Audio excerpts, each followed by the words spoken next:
Do you know it's story time, story time, story time? Do you know it's story time in our classroom today? And the title of this story is Under the Lemon Moon by Edith Hope Fine and illustrated by Renee King Moreno. And in this story, friends, in the book Under the Lemon Moon, Rosalinda wakes up one night and sees a strange man running from the garden with a sack. She discovers her lemon tree's branch is broken and all the lemons are gone. Let's find out what happens to the lemon tree and if Rosalinda finds the missing lemons. So in this story, friends, we have two vocabulary words. Our first vocabulary word is sliver. Can you see that word with me? Sliver. Sliver is a very thin slice, like how we have a very thin slice of cake. Sliver. Our second vocabulary word is lugged. Can you say that word with me? Lugged. And lugged means to carry something heavy. Lugged. Now let's begin our story. Under the Lemon Moon.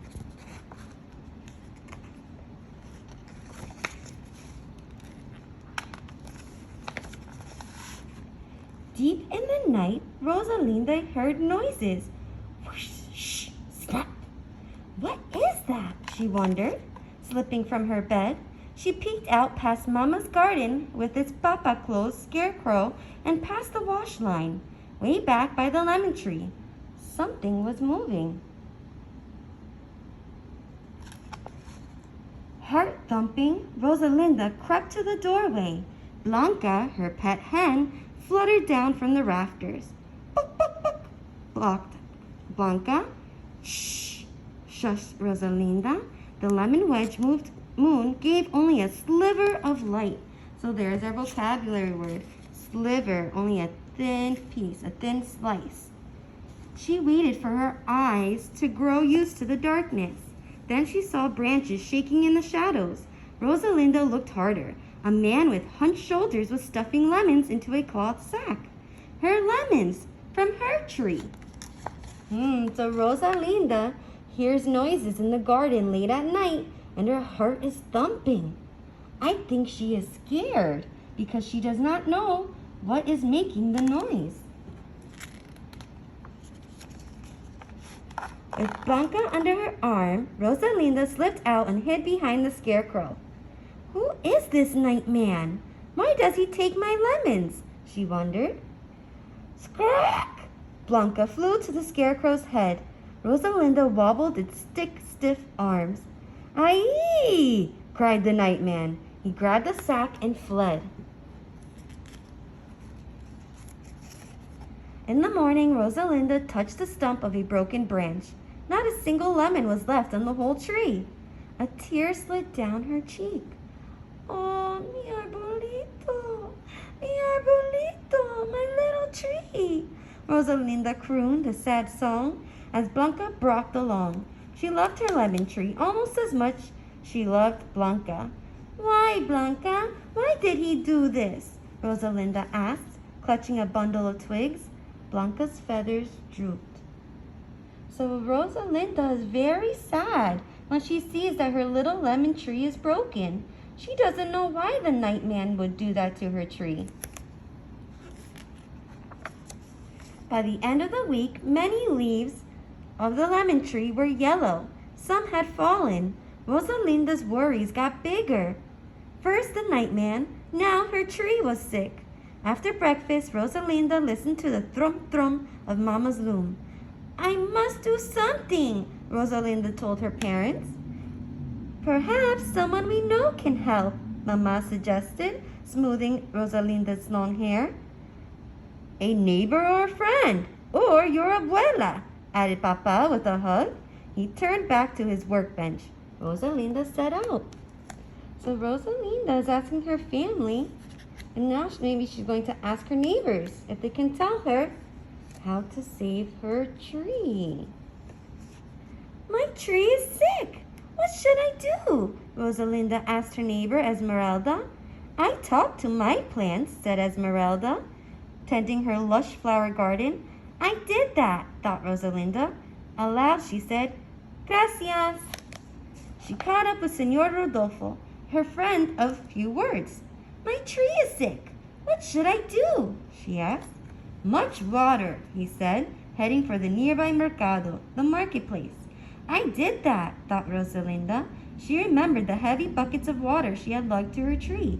Aloud, she said, Gracias.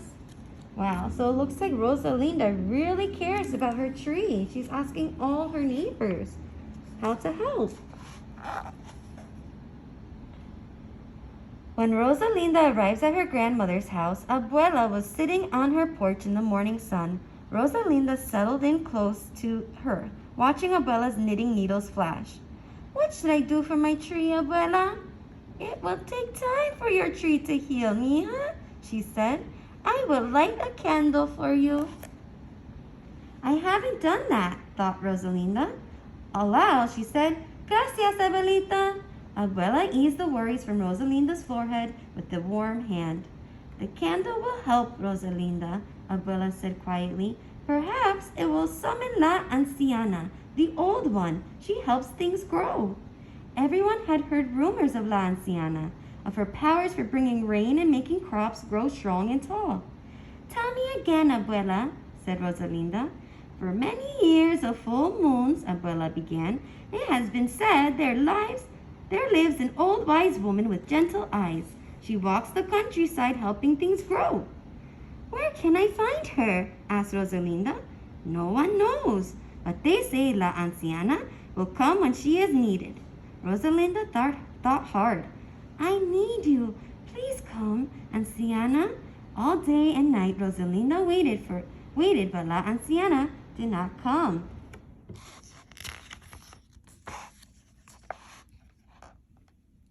Be back by sundown, called Papa as Rosalinda and Blanca left the house early the next morning. Rosalinda waved. She walked and walked, searching. Blanca, book, book, book, book, book, at her heels. Everywhere they went, Rosalinda called, Anciana! Anciana! La Anciana did not answer. Maybe she isn't real, Rosalinda said to Blanca. Bok, clucked the hen as if she understood.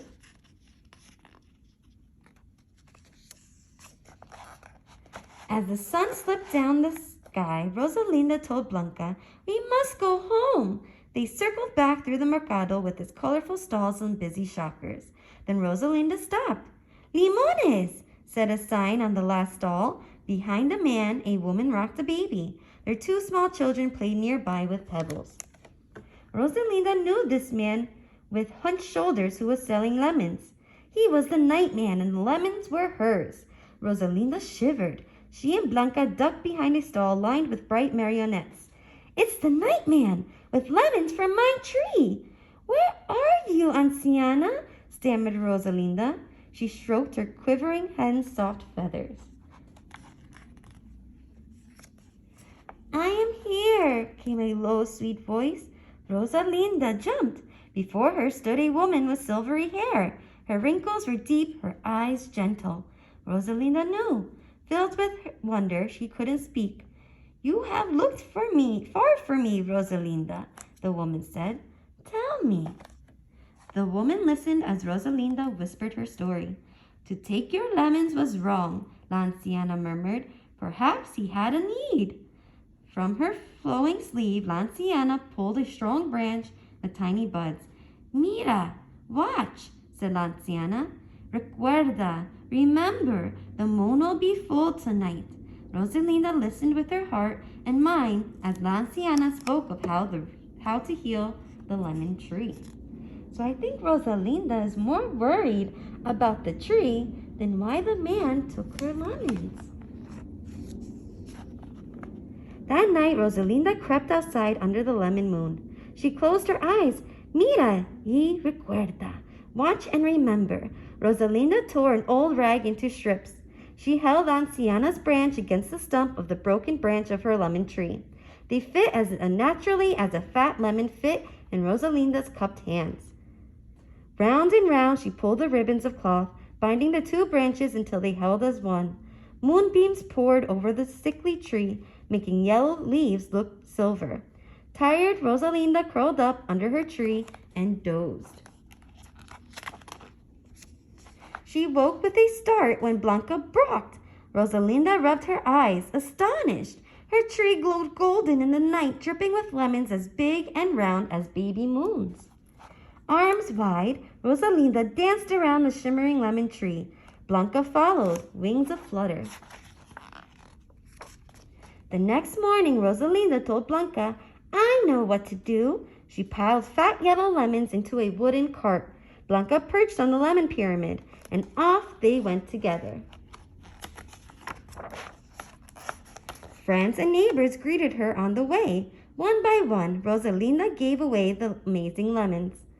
"Qué grandes! How big! Gracias!" said Esmeralda. "Hermoso!" said Señor Rodolfo. "Lovely!"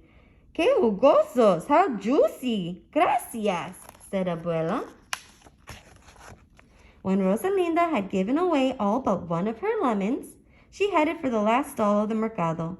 Rosalinda stared at the nightman, and he stared back. Then her warm hand touched his cold, rough hand, and she gave him her last fat lemon. "Lo siento. I am sorry." The man lowered his eyes. Rosalinda found her voice. "Siembra las semillas. Plant the seeds," she told him. "Do it tonight while the moon is still full." The man was quiet. He tilted his head toward his family with their worn clothes and hungry faces. "For you and for them," said Rosalinda. "I will do as you tell me," he said. Rosalinda smiled. With a "puck, puck, puck," Blanca flip-flopped into the little cart for the ride back home. She settled in content. Rosalinda felt content too. Except for one fat hen, Rosalinda's cart was empty, but her heart was as full as a lemon moon. The end. So friends, Rosalinda seems so happy to give all of her lemons away. Why do you think she did that? If you have an idea, let me know. And why does Rosalinda keep her thoughts to herself when she talks to others about her tree? When she was telling others, "But I already did that." Why do you think she talks to herself and says that to herself? If you have an idea, let me know. I hope you enjoyed our story, Under the Lemon Moon. Till next time, bye friends.